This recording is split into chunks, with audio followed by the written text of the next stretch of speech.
welcome back to the Podcast Playground. Our newest podcast is The Best Podcast. Join Jay Carter and Me Vida Best on The Best Podcast, where the dynamic duo brings you their insider secrets to everything wonderful. Now Jay and me dive deep into the top 5 everything, from the latest cell phones to affordable wines that won't break the bank. So tell a friend, you've found the best podcast, where every recommendation is a gem waiting to be uncovered. Tune in weekly for your dose of excellence.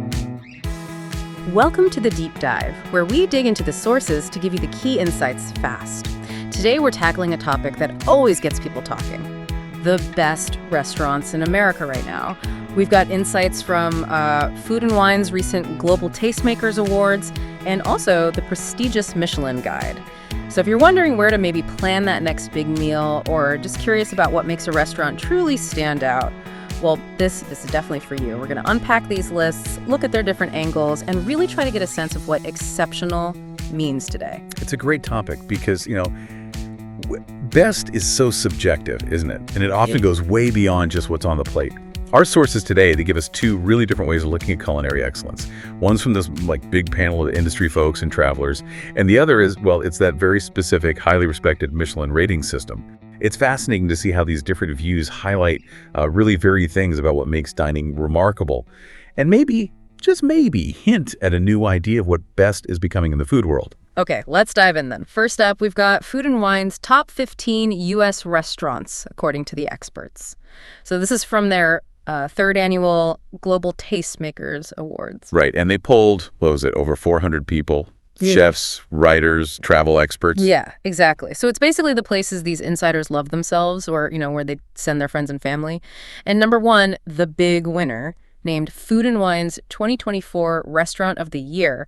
It's Burdell in Oakland. Now, what jumps out at you about this place? Because top restaurant might make you think of something, pretty traditional. Oh, Burdell sounds really special. And yeah, it definitely pushes back on that traditional fine dining idea. It's described as California soul food, but with this grandma chic vibe. Grandma chic. I love that. Yeah, or like a grandmother's living room from the 70s. Think vintage Corel plates, soul music playing. And the chef, Jeff Davis, he's a 2024 James Beard Award semifinalist, which is a pretty big deal. Puts him right up there. Big honor. He's taking local, seasonal ingredients and weaving them into dishes with what they call slow-simmered nostalgia. So it's clearly not just about the food. It's the whole feeling, the comfort, the immersive atmosphere they're building. Totally. I mean, the sources really hit that point home. Imagine walking in, seeing family photos on the wall, sipping a cocktail named Gussie or Gertrude. Right after someone's grandma. Exactly. And then getting your check in a little Pyrex dish with hard candy. It's those details. It sounds incredibly personal and, immersive. And the food itself sounds amazing, too. Those 8-hour boiled peanuts, the huge barbecue shrimp with that red gravy, even reimagined chicken liver mousse. Sounds like comfort food elevated, but still deeply comforting. And interestingly, it's made the California Michelin Guide, too. So it's getting recognition from different angles, even with its unique style. Okay, so from that very soulful kind of retro spot in Oakland, let's shift gears. Number 2 on the Food & Wine list is Canalis in Seattle. This one feels, different, more history, right? Oh, absolutely. Canalis is a Seattle institution, Pacific Fine Dining. It was opened way back in 1950 by Peter Canalis. Now it's run by the 3rd generation, which is pretty remarkable in the restaurant world. Wow, 3rd generation. That's staying power. Definitely. And it's known for, stunning mid-century architectures, those amazing lake views. But what's really exciting now is this new chapter they're in. They have Aisha Ibrahim as chef. She was a 2023 Food & Wine Best New Chef. And the first female chef in their entire history. That's right. And also named one of Time Magazine's most influential people. So a real force. So what's she doing there, shaking things up? It sounds like it, but in a respectful way. She's brought back a multi-course tasting menu, but with fun updates, including their famous salad tossed right at your table. Oh, the tableside salad. Classic. Exactly. And with something like, over 24 James Beard nominations and wins over the years, it's clearly a place that knows how to be a timeless classic, but also keep evolving. Very different vibe from Burdell. Okay, number 3 takes us to New York City. The Musket Room. What's the story here? The Musket Room seems to strike a nice balance, maybe between elegance and comfort. They describe this long bar, made of reclaimed wood, a really nice leafy patio. Sounds inviting. Yeah. And the food. Upscale tasting menus, very global influences. And interestingly, they offer both omnivore and vegan tasting menus. Oh, that's great. More options. For sure. And it's inspired by the background and travels of the chefs, Maria Tay and Kamari Mick. They're both 2024 Food and Wine Best New Chefs, and James Beard semifinalists, too. A lot of talent there. Definitely. It really shows how, top-level dining can absolutely cater to different tastes and dietary needs. Good point. Okay, number 4, we're heading down south, Lowland in Charleston. Right, Lowland.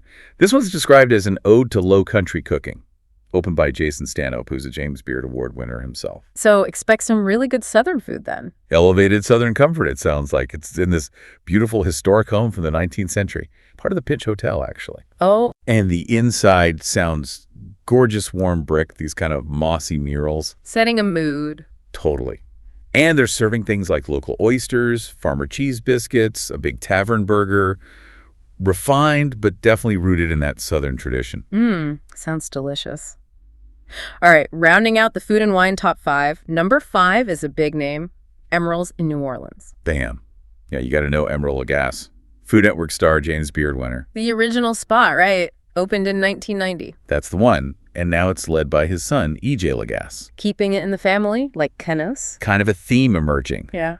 And here, the tasting menu offers these really elegant takes on New Orleans classics. Think oyster stew, quail Milton. Plus, they did a renovation in 2023, so the kitchen is like right out there on display. Oh, cool. And one description mentioned a mountain of butter rolls moving through the dining room. Okay, that definitely paints a picture. Sounds indulgent. So, looking at this food and wine top 5, Burdell's Soul Food, Canalis's Classic Evolution, Musket Room's Global Menus, Lowland's Southern Charm, Emeril's Legacy. It's a really diverse group, isn't it? What does that tell us about how they define best? Is it shifting? I think it really is. What strikes me about the food and wine list, especially being chosen by that broad panel, is how much emphasis there seems to be on the overall experience. Right, not just the food technique. Exactly. It's about cultural relevance, like Burdell's connection to soul food and heritage. It's about the atmosphere, the story, the feeling you get, whether it's nostalgia or comfort or evolved tradition. It feels like they're valuing authenticity and maybe that emotional connection just as much as pure culinary skill. That makes sense. It feels like a broader definition of excellence. But like you said at the start, best isn't monolithic. So how does this food and wine list stack up against, say, the Michelin Guide? Their idea of best is often seen as more specific. Yeah, that's where it gets really interesting. The Michelin Guide's highest honor, the 3 stars, that means exceptional cuisine worth a special journey. It's a very high bar. Do any of these food and wine top 5 have 3 Michelin stars? Well, no. We noted Burdell made the California Guide, which is great recognition, and Lowland's Hotel is Michelin recognized. But none of the actual top 5 restaurants from Food and Wine appear on the current U.S. list of 3-star Michelin places. So the experts polled by Food and Wine and the Michelin inspectors are clearly looking for, or at least prioritizing, different things. Precisely. And those Michelin 3-star places, we see names like Providence in LA, Benu and Quince in San Francisco, Single Thread up in Healdsburg, the French Laundry. They often get described with terms like contemporary, seafood, Asian, and almost always have that quadruple $ price point. Right. That price point usually signals a very specific kind of experience. What kind is that, typically? For listeners who might not have done a 3-star meal. It usually means a long, elaborate tasting menu. Multiple courses, often stretching over several hours. The dishes themselves are incredibly precise, technically perfect, often visually stunning, like little works of art. Okay. And the service is usually impeccable, very formal, sometimes almost theatrical. It's a whole orchestrated performance centered on gastronomy. And how does Michelin even decide this? It's different from Food and Wine's panel, right? Oh, very different. Michelin uses anonymous inspectors. These are trained professionals who visit restaurants multiple times, paying their own way. So the restaurant doesn't know they're being judged. Exactly. And they judge based on 5 very specific criteria that they apply globally. The quality of the ingredients, the mastery of flavor and cooking techniques, the personality of the chef reflected in the cuisine, the value for money relative to the experience, of course, and crucially, consistency between visits. Consistency. That seems key. Hugely important for Michelin. Whereas the Food and Wine panel, they're recommending places based on maybe one great visit or a feeling or its cultural impact. It's just a different lens. So less about the grandma chic vibe from Michelin, perhaps. Probably less about the vibe, yes, and more about that relentless precision and consistency on the plate. Can you give us an example from that 3-star list? Maybe the French Laundry, that's probably the most famous one for many people. Yeah. What makes it a consistent 3-star place? The French Laundry is sort of the quintessential example of what Michelin rewards at that top level. Thomas Keller's restaurant, it hits all those marks consistently. Ingredient quality is absolutely top-notch.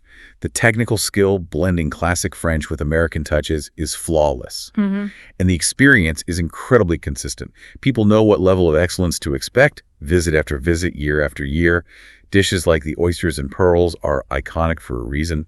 So it's about that pursuit of perfection, that culinary artistry, maybe with less focus on, say, the comforting nostalgia of Burdell. Exactly. It's not that one is better overall, but they represent different philosophies of what constitutes the absolute peak of dining, different pathways to best. That really clarifies the distinction. It's not about right or wrong, just different values being emphasized.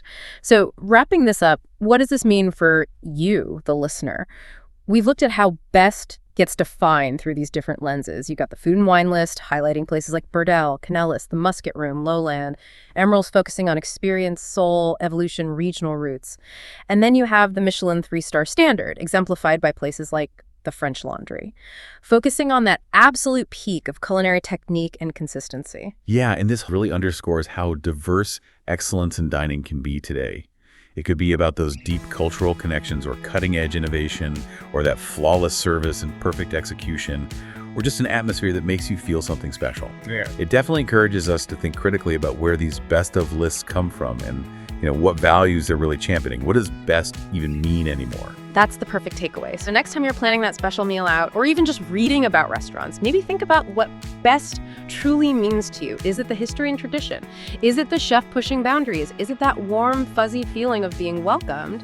Or is it that pursuit of pure technical perfection? How do these different ideas of best maybe challenge your own assumptions about what makes a restaurant experience truly great today? Something to chew on.